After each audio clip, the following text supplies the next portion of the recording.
Hey, what's up, guys? I'm out here at the mobility experience, just wrapping up. And yesterday I did a video on the truck gun concept and demonstrating a small caliber pistol like a 9mm and its inability to effectively penetrate glass and have good terminal ballistic effects on target. That's as demonstrated where we didn't hit the paper at all. What I'm going to do now is I'm going to demonstrate with a 300 blackout. This is an 8-inch BCM gun with 147 grain. You have to strike the balance. Yesterday we had a guy that had a 6-inch gun with 147 grain. That was too much bullet weight for that particular barrel. This is why you need a little bit more rotation, a little bit more lands and grooves on that bullet. So I have an 8-inch barrel here integrated into a Law Tactical folder. The form factor overall is very small as an AR pistol, but completely and utterly effective against anybody who's a threat outside the vehicle. Remember, your vehicle is your number one tactical benefit because you could break contact off the X. And you're at a tactical disadvantage when you're sitting your butt inside your vehicle because you only have one field of view, and it's hard to navigate all the degrees of environment that are around you. So if you're going to stay, you need to disembark from the vehicle to fight. But if you're fighting from your vehicle because an immediate threat has been identified, you're going to have to potentially shoot through glass or shoot through your door. And a pistol is just not going to cut it.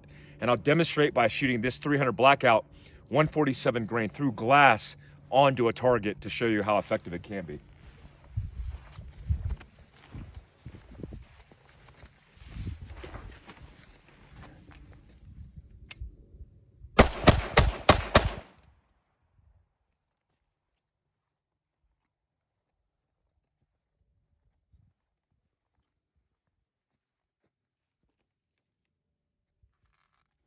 Got a couple deflections and the round hitting that obscure angle. Most likely what you're going to see when bullets hit glass head on from the inside going out is you're going to have, if this is the glass and this is the inside, as the bullet hits, it's going to pitch and go up. So it's going to go high. So your point of aim needs to be low. But here's what you have to consider. You have a windshield that's angled like this. I mean, this is the angle of the windshield. You also have the angles in which you hit it. In that case, it was like the passengers hitting it, which means it would deflect this way, pitch it, but you also have the angle that you're on it left or right. So what I tell people is, generally speaking, you have to aim high to shoot into the cab and low to shoot out.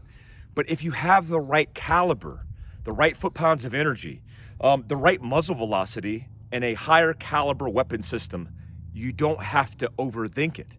Then you could just send it. My point of aim for this was the heart, holding off for my height over bore of my optic line, my optic over my bore. Sorry, I don't want to complicate that. You have to compensate for that distance. So my red dot was about right here, and I sent 5 rounds. So if that was a pistol, as demonstrated yesterday, I didn't even touch the target. So that's what I want you to think about when considering a truck gun. The recommendation from me is get a BCM 300 blackout, get a Law Tactical folder, and then stow it in a bag. I have several bags that I use. Actually, I'll walk you over to my bags. I have 2 bags that I use when I'm out and about. My Vertex bag isn't here because my Vertex bag is kitted up with all this stuff with family readiness in mind. But I have a Kafaro bag here. This is what I use for hunting if I'm not carrying out game meat, or if we got goats or horses or whatever. But I also, it's made in the USA. I love that about Kafaro. So it's reduced in signature. It's not too big. And I could put my truck gun in this. That's stowed right behind my seat. Or I'll use this bag, which is Nomad Research. This bag is a little bit more sleek. This fits my setup really good. I have a magazine, an extra spare 300 blackout magazine. My bona fides right here for recognition. But I'm using different bags depending on the circumstance. Rotating between a Vertex, I got an Eberl stock bag for a big bolt gun or a big carbine because it's a bigger form factor, and then my low-vis bags, my Kifaru, and my Nomadic Research. These are bags that I use in my vehicles that stay here, but if I had to, I could grab them and bail out and go.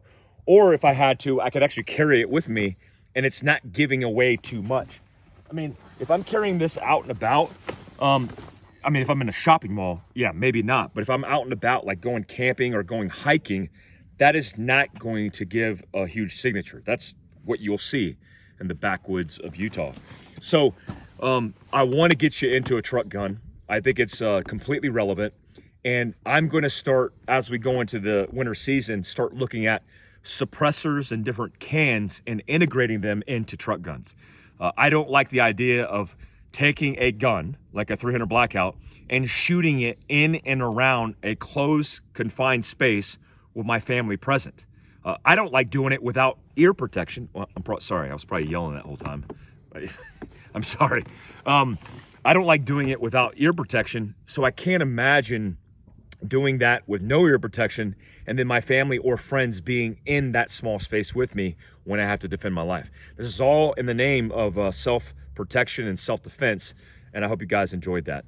Just my recommendation, get into a larger caliber truck gun. I'll say it again and again and again, because your pistol is likely not going to be able to cut it. Thanks, guys.